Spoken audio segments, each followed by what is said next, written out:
नमस्कार साथियों, एक बार फिर मैं सत्येंद्र सिंह भदौरिया इस नए चैनल पर दूसरे अध्याय में।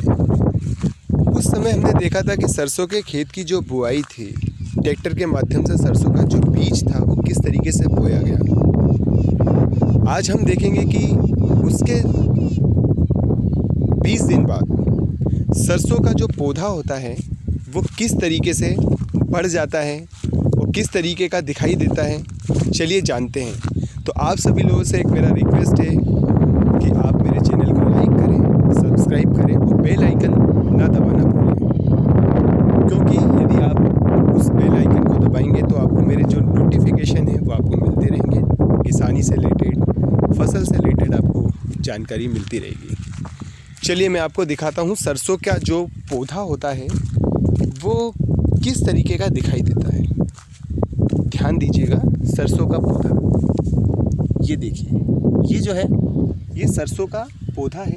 जब अपन ने सरसों बोई थी तो सरसों जब हमने बोई थी तो उसका जो पौधा होता है 20 दिन बाद लगता है।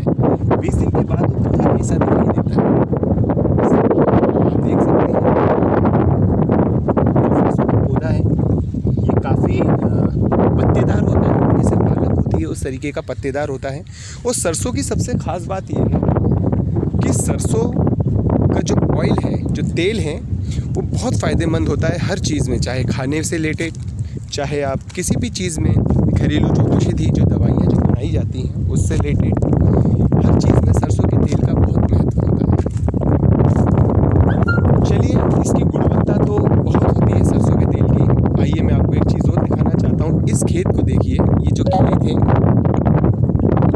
जो मैं आपको दिखाना चाहता हूँ, जिसमें हमने सरसों बोई थी, ये सरसों की जो बुआई हुई थी इस खेत में, ये 20 दिन के बाद ये पौधा उभर के आया है, ये बड़ा होगा। सरसों में एक ख़ास बात ये है कि इस सरसों के खेत में सिर्फ एक पानी, ओनली 1 पानी में ये पौधा जो है काफ़ी बढ़ जाता है और उसमें काफ़ी जो है फली लग जाती है। फिर सरसों बड़ी हो जाती है, फिर उसकी कटाई होती है और सरसों के जो दाने होते हैं वो काफ़ी इम्पोर्टेंट पार्ट होते हैं। ये मान के चलिए कि जो सरसों का जो दाना होता है वो इतना महत्वपूर्ण होता है, जिससे तेल निकाला जाता है, सरसों का तेल निकाला जाता है। बस इतना ही है। आगे की जानकारी जब मैं दूंगा आपको, जब ये पौधा बड़ा हो जाएगा, और बहुत सारी जानकारियाँ हैं। आगे अपन देखेंगे गेहूं की बुआई किस तरीके से की जाती है खेतों में, और किस तरीके से गेहूं के बीज को लगाया जाता है। उसकी बुआई का समय जो है नवंबर के समय का रहता है। उस नवंबर के समय में आप गेहूं की बुआई कर सकते हैं, और किस क्वालिटी का गेहूं आप लगाना चाहते हैं और कैसा लगाना चाहते हैं वो आपके ऊपर निर्भर करता है। खेत की मिट्टी जो होती है उसके ऊपर, उसके पोषक तत्व के ऊपर निर्भर करता है। चलिए, ये सब जानने के लिए मैं अगला जो एक वीडियो बनाऊंगा आप सभी किसान भाइयों के लिए, और मेरे यंग जनरेशन जो किसानी से वंचित हो रही है। पढ़ाई करिए, ज़िंदगी में आगे बढ़िए, पर किसान जो हैं वो हमारे अन्नदाता हैं। अपने पिता, यदि आपके पिता जो हैं किसान हैं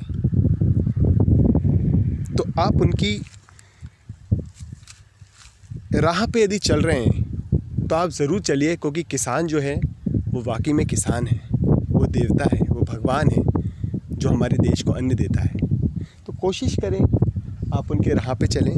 पढ़ाई बहुत ज़रूरी है। मैं जानता हूँ कि पढ़ाई से आपको अच्छी नौकरी मिल जाएगी, पर आप इस चीज़ को भी साथ में लेके कर सकते हैं। आप नौकरी भी कर सकते हैं और अपना खेती का काम भी कर सकते हैं, जैसा कि मैं करता हूँ। एग्रीकल्चर एक ऐसा बिजनेस है कि इसको बिजनेस के रूप में भी कर सकते हैं, और एग्रीकल्चर को आप अपने शौक़ के लिए भी कर सकते हैं। चलिए, धन्यवाद। इसी के साथ आगे की जानकारी दूंगा मैं आपको अगले वीडियो में, जिसमें हम सीखेंगे कि गेहूं का बीज किस तरीके से बोया जाता है। चलिए, धन्यवाद। जय जवान, जय किसान।